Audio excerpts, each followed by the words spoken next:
Hi అండి, welcome back to PC creations. ఈరోజు recipe వచ్చేసి కారా బూందీ. ఈవినింగ్ స్నాక్స్ కానీ పిల్లల స్కూల్లోకి స్నాక్స్ లాగా కానీ తినడానికి ఈజీగా ఇంట్లోనే ఎలా ప్రిపేర్ చేసుకోవాలో చూపిపోతున్నాను. కారా బూందీ ఇంట్లోనే ప్రిపేర్ చేసుకోవచ్చు బేకరీ స్టైల్లో. అది ఎలాగో ఇప్పుడు చూసేద్దాము. దానికోసం అయితే ఒక బౌల్ తీసుకొని బౌల్ మీద ఇలాగ స్టైనర్ పెట్టేశాను. ఆ స్టైనర్లో అయితే శనగపిండి ఒక 2 కప్పులు అయితే వేసుకుంటున్నాను. చిన్న కప్పుతోటి నేను కొంచెం క్వాంటిటీ చేసుకుంటున్నాను కాబట్టి చిన్న కప్పుతోటి 2 కప్పులు అయితే వేసాను. ఇప్పుడు పావు కప్పు బియ్యం పిండి అయితే వేసుకున్నాను. 2 కప్పులకి పావు కప్పు బియ్యం పిండి అయితే వేసుకోవాలి.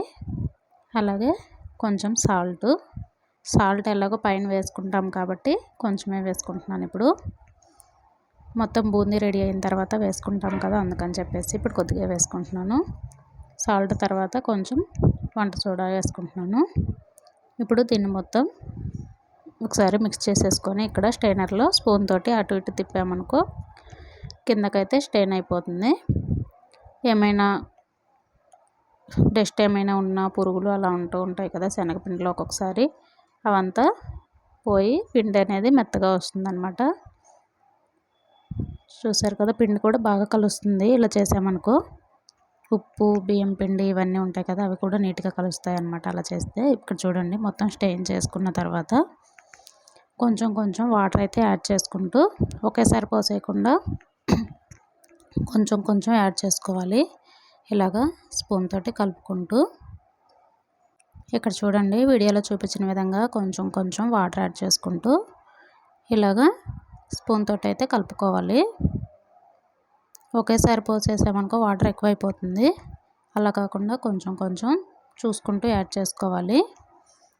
ఇలాగా ఈ పిండి కలిపేటప్పుడు బాల్స్ అనేవి లేకుండా మెత్తగా కలుపుకోవాలి. ఇలాగా స్మాష్ చేస్తూ కలిపామనుకో మెత్తగా వస్తుంది. బాల్స్ అనేవి లేకుండా ఇలాగ గిన్నెకి స్మాష్ చేస్తున్నాం చూసారు కదా, బౌల్కి ఇలాగా స్పూన్ తోటి అలా కలుపుకుంటే బాగా వస్తుంది అన్నమాట. చూడండి, పిండి అయితే కలపడం రెడీ అయిపోయింది.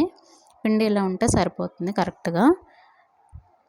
ఇప్పుడు ఈ బూందీ చేసుకోవడానికి ఇలాగా చిల్లులు గంట ఉంటుంది కదా, దీంతో అయినా చేసుకోవచ్చు, లేదంటే బూందీ గరిటెతో అయినా చేసుకోవచ్చు. ఇది చూడండి బూందీ గరిట, నేనైతే బూందీ గరిటెతో చేస్తున్నాను ఇప్పుడు. లేదంటే మీ దగ్గర బూందీ గరిటె లేకపోతే దీంతో అయినా చేసుకోవచ్చు, చిల్లులు గరిటెతో అయినా పర్లేదు, దాంతో అయినా వస్తుంది. కొంచెం పెద్ద సైజ్ అయితే ఉండాలి, అది చిన్నదిగా కాకుండా. ఈలోపు ఆయిల్ అయితే హీట్ అయిపోయింది. చూడండి, ఇక్కడ ఆయిల్ బాగా హీట్ అవ్వాలి. ఇలా వేయగానే పైకి రావాలన్నమాట బూందీ అనేది. ఆయిల్ కాగిందో లేదో చెక్ చేసుకున్న తర్వాత ఇలాగ బూందీ గరిట అయితే పెట్టేసుకొని పిండి ఇలాగా కొంచెం వేసుకున్నాం అనుకో, చూసారు కదా ఇలా దిగుతుందన్నమాట స్లోగా, ఒకేసారి కాకుండా. ఇలా ఉంటే కరెక్ట్గా ఉన్నట్టు, పర్ఫెక్ట్గా పిండి అనేది. చూసారు కదా, ఇలా వేసుకున్న తర్వాత మళ్ళీ ఒక స్పూన్ తోటి ఇలాగ వేసుకున్నాం అనుకో ఫాస్ట్గా దిగుతుంది. ఇది కళాయికి సరిపడా మాత్రమే వేసుకోవాలి. ఎక్కువ వేసుకున్నాం అనుకో ఒకదాని మీద ఒకటి పడిపోయి ఉండల్లాగా అయిపోతుంది అనమాట. అలా కాకుండా సరిపడా ఆయిల్కి సరిపడా వేసుకోవాలి. నేనైతే కొంచెమే చేస్తున్నానని చిన్న కళాయి పెట్టాను. మీరు చేసే క్వాంటిటీని బట్టి కొంచెం వెడల్పుది పెద్దది పెట్టుకున్నారనుకో నీట్గా వస్తుంది. ఇక్కడ ఆయిల్ కొంచెమే వేసుకోవాలి, కొంచెం వెల్త్గా. నిండా వేసామనుకో పొంగుతుంది కదా, శనగపిండి వేసినప్పుడు పొంగిపోయే అవకాశం ఉంటుంది కాబట్టి కొంచెం వెల్త్గానే తక్కువగానే వేసుకోవాలి. పిండి వేసుకున్న తర్వాత ఈ బూందీ గరిటెకి వెనక పక్క పిండి అనేది ఉంటుంది కదా, అదైతే నీట్గా తుడుచుకోవాలి. లేదంటే నెక్స్ట్ టైం వేసేటప్పుడు అది ఇది కలిసి పడిపోయి ఉండలు ఉండలుగా అయిపోతుంది బూందీ అనేది, ఇలాగా రౌండ్గా రాకుండా. అందుకని చెప్పేసి అదైతే నీట్గా తుడుచుకోవాలి వేసిన ప్రతిసారి. చూసారు కదా ఎంత నీట్గా వచ్చిందో బూందీ అనేది, రౌండ్ షేప్లో వచ్చింది కదా, చిన్న చిన్నగానే వచ్చింది. హోల్స్ కూడా చిన్నగా ఉన్నాయి కాబట్టి బూందీ గరిటెకి బాగా వచ్చిందనమాట. ఇలాగా కలర్ చేంజ్ అయ్యి క్రిస్పీగా వచ్చే వరకు ఫ్రై చేసుకోవాలి, కలుపుతూ ఫ్రై చేసుకోవాలి రెండు వైపులా. బాగా కలుపుతూ ఫ్రై చేసామనుకో ఇలాగా ఈక్వల్గా ఫ్రై అవుతాయి. చూసారు కదా, మళ్ళీ నెక్స్ట్ బ్యాచ్ కూడా సేమ్ ఫస్ట్ బ్యాచ్ వేసినట్టే మళ్ళీ ఇంకా ఎంత పిండి ఉంటే మీ దగ్గర మీరు ఎంత క్వాంటిటీ చేసినా ఇలాగే వేసుకుంటూ ఉంటే బ్యాచ్ల వారీగా కొంచెం కొంచెం వేసుకోవాలి. ఆయిల్కి సరిపడా మాత్రమే, ఎక్కువ కాకుండా. ఎక్కువ వేసామనుకో చెప్పాను కదా ఇందాక ఉండలు అంతా అవుతుందని ఒకదాని మీద ఒకటి పడి, అలా కాకుండా ఆయిల్కి సరిపడా వేసుకోండి. చూసారు కదా ఆయిల్ ఎలా పొంగుతుందో, అందుకని చెప్పేసి ఆయిల్ అయితే కొంచెమే వేసుకోవాలి.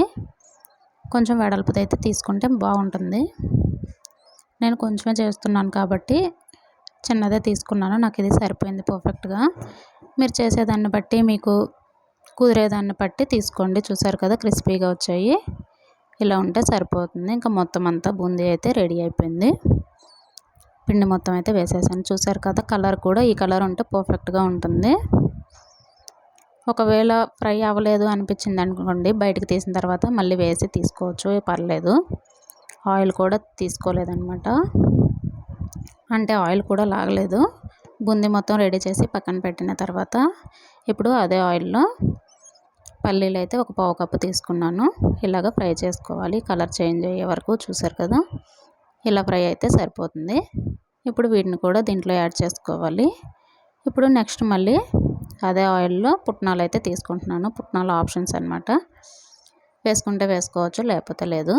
నేనైతే పిల్లలు ఇష్టంగా తింటారని చెప్పేసి వేసుకుంటున్నాను.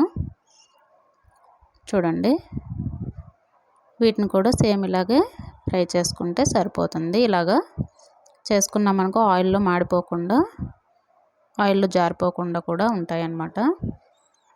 ఇలా కలుపుతూ తిప్పుకుంటూ ఈక్వల్గా ఫ్రై చేసుకుంటే, చూసారు కదా కలర్ చేంజ్ అయ్యే వరకు ఫ్రై చేసుకున్నాను. వీటిని కూడా ఒక పావు కప్పు అయితే తీసుకొని, ఇప్పుడు కరివేపాకు తీసుకొని సేమ్ అలాగే ఫ్రై చేసుకొని ఆయిల్ ఇప్పుడు బూందీలో వేసేసి మొత్తం ఒకసారి బాగా మిక్స్ చేసుకోవాలి. ఇవన్నీ చూసారు కదా ఇలా మొత్తం యాడ్ చేసుకున్న తర్వాత ఒకసారి కలుపుకున్నాం, మొత్తం కలిసేలాగా కలుపుకోవాలి ఒకసారి.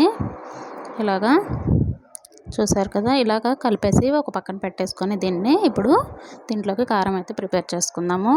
దానికోసం అయితే ఒక 6-7 వెల్లుల్లి రెబ్బలు, ఒక స్పూన్ కారము, హాఫ్ స్పూన్ వేసుకున్నాను. అంటే మీకు క్వాంటిటీని బట్టి, తినే కారాన్ని బట్టి, పిల్లలు అయితే ఎక్కువ కారం తినలేరు కదా, దాన్ని బట్టి కొంచెం సాల్ట్ ఆల్రెడీ పిండిలో అయితే వేసాం కదా, ఇప్పుడు కొంచెం అయితే యాడ్ చేసుకొని మొత్తం ఇలాగా రోట్లో అయితే వేసుకొని మెత్తగా దంచుకుంటున్నాను. మీరు మిక్సీలో అయినా వేసుకోవచ్చు. ఇప్పుడు ఇలాగా రెడీ అయింది కదా, దీన్ని డైరెక్ట్ ఇలాగే బూందీలో అయినా కలుపుకోవచ్చు. లేదు పచ్చివాసన వస్తుంది అనుకున్న వాళ్ళు ఆయిల్లో ఫ్రై చేసి కొద్దిగా ఆయిల్లో కలిపేసుకుంటా బాగుంటుంది. చూసారు కదా ఇలాగ కలుపుకుంటూ ఉన్నాను అనమాట. చూసారుగా ఇంట్లోనే ఈజీగా స్వీట్ స్టాప్ స్టైల్లో కారా బూందీ అయితే రెడీ అయిపోయింది. వెల్లుల్లి రెబ్బలు ఆప్షనల్ అనమాట, తినాలి అనుకుంటే వేసుకోవచ్చు. వెల్లుల్లి రెబ్బలు వేసుకుంటేనే ఫ్లేవర్ బాగుంటుంది, లేదంటే అంత టేస్ట్ అనిపించదు. మీరు స్కిప్ చేసేసుకోవచ్చు, మాకు నచ్చదు అనుకుంటే. వీడియోగా నచ్చితే లైక్, షేర్, కామెంట్ చేయండి. ఈ కారా బూందీని ఇలాగా ఒక డబ్బాలో వేసేసి మూత పెట్టేసుకొని ఒక 15 నుంచి నెల రోజుల వరకు తినొచ్చు అనమాట. Thank you for watching. Bye bye.